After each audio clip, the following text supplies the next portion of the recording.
Hi, welcome back. This is Prateek और आज के इस वीडियो में हम लोग देखेंगे कि कैसे वेब डेवलपमेंट हम लोग शुरू से स्टार्ट कर सकते हैं, जिसमें हम लोग स्टार्टिंग से देखेंगे कि क्या क्या टूल्स हमें यूज़ करना है, किन लैंग्वेजेस को सीखना है, कैसे फिर हम लोग लैंग्वेज को यूज़ करके हम लोग अपने लिए पोर्टफोलियो या वेबसाइट क्रिएट कर सकते हैं, कैसे उसको डिप्लॉय करना है, कहाँ डिप्लॉय करना है। तो चलिए शुरू करते हैं। तो सबसे पहले बात आता है कि शुरू कहाँ से करना है, टूल्स क्या क्या होंगे मेरे पास। तो सबसे पहला जो मेरे पास टूल जो कि मेरे को रिक्वायर्ड है वो है VS कोड।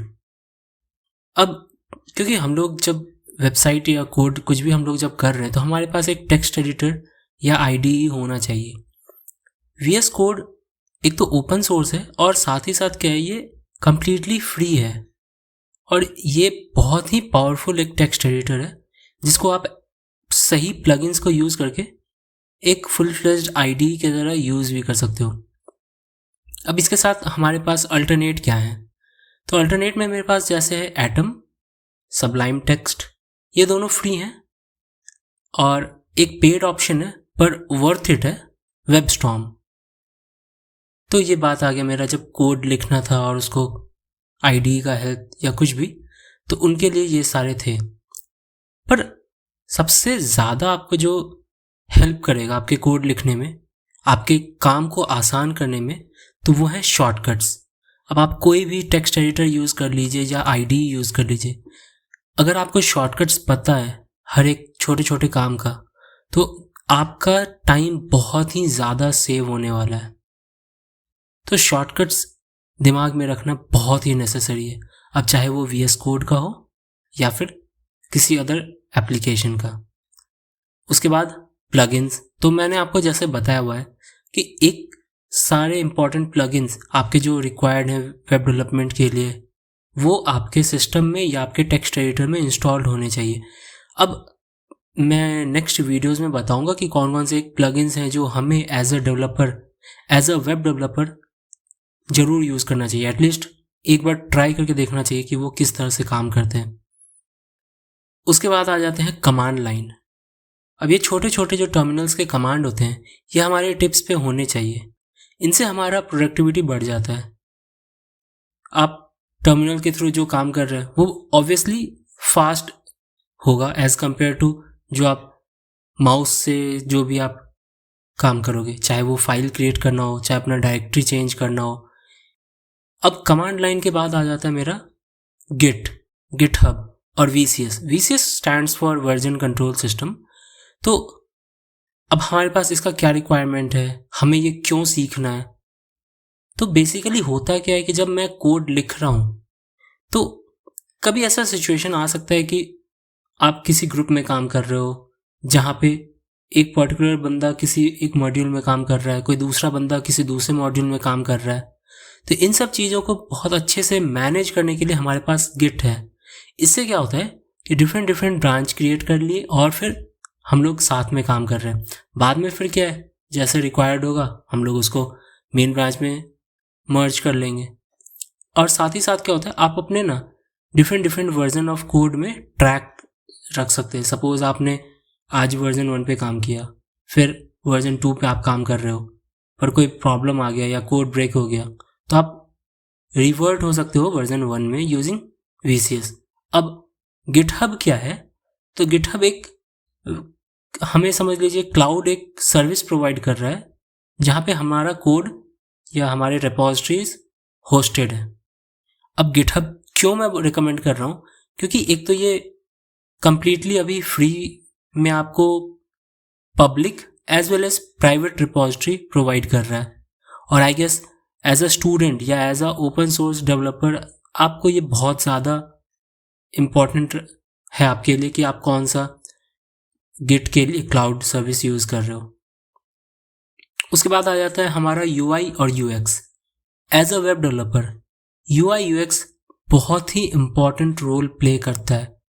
अब सपोज मेरे पास सारे नॉलेज हैं, HTML CSS JS, सारे बैकएंड के कंसेप्ट, डेटाबेस के कंसेप्ट, बट मैं एक टेरेबल UI डिज़ाइनर हूँ, मेरे को नहीं पता है कि UI कैसे डिज़ाइन करना है, तो मेरा बनाया हुआ वेबसाइट भी लोगों को नहीं अपील कर पाएगा कि भाई आओ यूज़ करो। ऐसा नहीं हो पाएगा। क्यों? क्योंकि लोगों को मेरा UI ही पसंद नहीं आएगा। जब UI पसंद नहीं आएगा तो कोई मेरे वेबसाइट पे क्यों स्टे करेगा? वही बात है कि फर्स्ट इम्प्रेशन बहुत ही मैटर करता है। तो अब UI के बाद हमें जब लैंग्वेज में आना है, या मार्कअप लैंग्वेज कह सकते हैं आप, तो सबसे पहला है मेरा HTML और CSS। ये तो समझ लीजिए आपकी बेयर बोन्स है, ये आपको रिक्वायर्ड है ही। आप इसके बिना वेबसाइट डेवलपमेंट मतलब आप सोच नहीं सकते HTML CSS के बिना। आप एक टाइम के लिए CSS को इग्नोर कर सकते हैं, पर फिर भी HTML से ही आपका वेबसाइट का बेसिक स्ट्रक्चर रेडी होगा। हमारे इस चैनल पे HTML CSS के कंप्लीट ट्यूटोरियल, एक पूरा प्लेलिस्ट रेडी है, तो आप आई बटन में जाकर के उसे देख सकते हैं। तो सपोज अब आप HTML और CSS सीख लिए, तो अब आप HTML CSS को यूज़ करके आप अपना पर्सनल पोर्टफोलियो बनाना चाहेंगे, या कोई भी एक स्टैटिक वेब पेज बनाना चाहेंगे। तो जब आप उसको डिप्लॉय नहीं करेंगे तो कोई उन पेजेस को देख नहीं पाएगा। तो हमारे पास डिप्लॉयमेंट के लिए 3 बहुत ही बेटर सॉल्यूशन है फ्री ऑफ कॉस्ट, जिनमें से एक है मेरा गिटहब पेजेस, जो कि गिटहब का ही पार्ट है, और उसके अलावा मेरे पास 2 है, एक तो नेटलिफाई और दूसरा versal.com। ये दोनों आपको फ्री ऑफ कॉस्ट में स्टैटिक डिप्लॉयमेंट प्रोवाइड करते हैं। तो यहाँ पे डिप्लॉय करने के बाद आप कस्टम डोमेन ऐड कर सकते हैं। डोमेन ऐड करने के अलावा आपको यहाँ पे पूरा गिट का सपोर्ट है कि जब आप गिटहब पे या गिट के थ्रू, गिटहब पे या कोई भी वर्जन कंट्रोल सिस्टम के थ्रू आप जब कोड को पुश करोगे तो वो ऑटोमेटिक आपके साइट को अपडेट भी कर देगा। तो बेसिकली CI कंटिन्यूस इंटीग्रेशन और CD कंटिन्यूस डिप्लॉयमेंट ये out of the box support करते हैं। उसके बाद आ जाता है मेरा जावास्क्रिप्ट, जो कि ब्राउज़र का अपना प्रोग्रामिंग लैंग्वेज है। अब जावास्क्रिप्ट क्यों हमें सीखना है? तो जावास्क्रिप्ट के ऊपर मेरा एक एंटायर पूरा प्लेलिस्ट है, जहाँ पे आप फ्रॉम स्टार्ट जावास्क्रिप्ट आप समझ सकते हैं, उसे क्यों यूज़ करते हैं, उसका क्या बेनिफिट है, ये सब आप वहाँ पे समझ पाएंगे। फिर भी मैं ओवरव्यू दे देता हूँ कि अब आपने एक वेबसाइट बना लिया, पर उसके ऊपर जो भी इंटरेक्शन लगाना आपको, चाहे वो इवेंट को लिसन करना हो, चाहे वो डेटा कहीं से फेच करके आपको अपने वेबसाइट में शो करना हो, ये सारे काम में आपको हेल्प करेगा जावास्क्रिप्ट। और जावास्क्रिप्ट के मदद से आपका वेबसाइट स्टैटिक से डायनेमिक बन जाता है। तो जावास्क्रिप्ट का कंसेप्ट क्लियर होना बहुत ही इंपॉर्टेंट है, ये सब आपको पता होना चाहिए। इसके अलावा API इंटीग्रेशन हो गया, रेगुलर एक्सप्रेशन हो गया, वेब सॉकेट हो गया। कभी आप सोचे होंगे कि बिना पेज रिफ्रेश किए हुए अगर मेरे को कोई न्यू मैसेज आता है तो वो वहाँ पे कैसे आ रहा है बिना पेज रिफ्रेश हुए? तो वो वेब सॉकेट्स के थ्रू हो रहे हैं। ये सब जावास्क्रिप्ट का कंसेप्ट है, और आपको ये एटलीस्ट इतना तो पढ़ना ही है ताकि एक लेवल का डेवलपर बन पाए। अब जावास्क्रिप्ट जब आपका हो जाता है तो आता है मेरे पास टाइपस्क्रिप्ट। अब ये नेसेसरी नहीं है, बट ये पढ़ने पे आपको आपका कोड लिखने में आपको ज़्यादा हेल्प मिलेगा। अब ये आपके कोड को आसान नहीं कर देगा, बेसिकली ये आपके कोड को स्केलेबल बनाएगा, ईजी टू अंडरस्टैंड हो जाएगा। यहाँ पे टाइप चेकिंग होता है। टाइपस्क्रिप्ट ये बेसिकली स्ट्रिक्टली टाइप लैंग्वेज में आता है, तो ये बेसिकली आपको बहुत ज़्यादा हेल्प करेगा एक क्लीन या मेंटेनेबल कोड लिखने में। अब आ जाते हैं लाइब्रेरीज एंड फ्रेमवर्क्स। अब चाहे वो CSS का हो, चाहे वो जावास्क्रिप्ट के हो, हर जगह पे हमें फ्रेमवर्क मिलते हैं या लाइब्रेरीज मिलते हैं। अब सबसे ओल्ड और सबसे कॉमन मैं एग्जांपल दूं तो आप हमारा jQuery देख सकते हो। अब jQuery एक टाइम पे बहुत ही ज़्यादा पॉपुलर था, अभी उतना ज़्यादा उसका पॉपुलैरिटी नहीं है, बट फिर भी आज भी इंडस्ट्री में बहुत ज़्यादा यूज़ हो रहा है। तो चलिए देखते हैं क्या क्या हमारे पास लाइब्रेरीज हैं। तो सबसे पहले हम लोग जो कॉमन देखे हैं वो है बूटस्ट्रैप। इसके अलावा मेरे पास है टेलविंड CSS या बूलमा, और इनके अलावा भी मेरे पास हैं जैसे मटेरियलाइज CSS हो गया। पर जो सबसे ज़्यादा पॉपुलर है वो है बूटस्ट्रैप और फिर टेलविंड। तो अब आप कोई भी CSS फ्रेमवर्क यूज़ कर सकते हो, बट आई रिकमेंड कि आप टेलविंड सीखो। अब Tailwind out of the box इतने अच्छे UI प्रोवाइड करता है, इतने बेटर कलर स्कीम है वहाँ पे कि आपका UI बहुत ही ज़्यादा बेटर दिखेगा as compare to bootstrap. Bootstrap में क्या है कि आपको जो डिफ़ॉल्ट UI मिलता है ना वो अच्छा है, बट बहुत ही ज़्यादा अट्रैक्टिव जैसा नहीं है। बट जो आपको टेलविंड में आउट ऑफ द बॉक्स मिल रहा है वो बहुत ही अच्छा UI आपको प्रोवाइड कराएगा। तो ये तो हो गया मेरे CSS के। अब आ जाते हैं जावास्क्रिप्ट के फ्रेमवर्क्स और लाइब्रेरीज में। तो 3 जो सबसे ज़्यादा पॉपुलर है, रिएक्ट, व्यू एंड एंगुलर। अब तीनों में से आप कोई भी पिक कर सकते हो, कोई प्रॉब्लम नहीं है। बट मैं यहाँ पे अपना अगर पर्सनल प्रेफरेंस बताऊँ तो मैं रिएक्ट को यूज़ करता हूँ। ये बहुत ही ज़्यादा, एक तो आपके कोड को बहुत ही ज़्यादा ये ईजी कर देता है। सपोज़ आप जहाँ पे मल्टीपल आइटम्स आपके प्रोडक्ट हैं, जैसे आपके वेबसाइट पे, ये काम बेसिकली तीनों कर रहे होते हैं, बट मैं रिएक्ट का यहाँ पे लेके चल रहा हूँ कि सपोज़ रिएक्ट को आप अगर यूज़ कर रहे हो तो क्या कर रहे हैं रिएक्ट का यूज़। तो सपोज़ आपके साइट पे एक नैब बार है, फिर हीरो का सेक्शन है, फिर उसके अंदर अगर सपोज़ ई-कॉमर्स है तो प्रोडक्ट्स होंगे, फिर टेस्टिमोनियल्स होंगे, देन फुटर होगा। तो सपोज़ अगर आप ये चीज़ को देखोगे तो कॉमन कंपोनेंट हो गया मेरे पास navigation bar and then footer.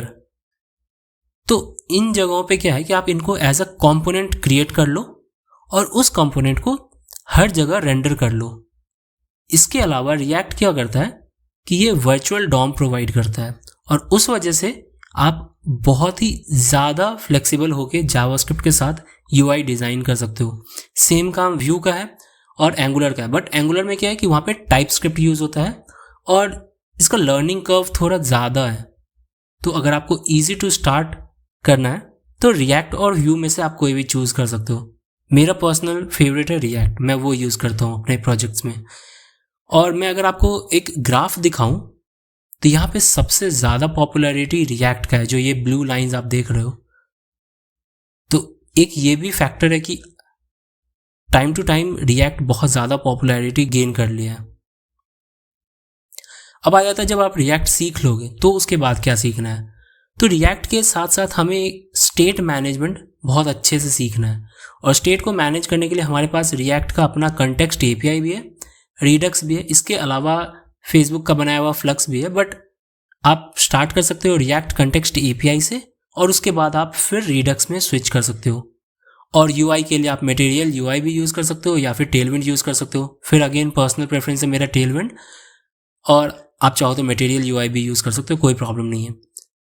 और रिएक्ट के साथ जो प्रॉब्लम दिखता था वो था कि रिएक्ट में SEO और जो साइट जो लोड होने में जो टाइम लगता है, या जावास्क्रिप्ट को अगर डिसेबल कर दो तो रिएक्ट का साइट आपका लोड नहीं होता है।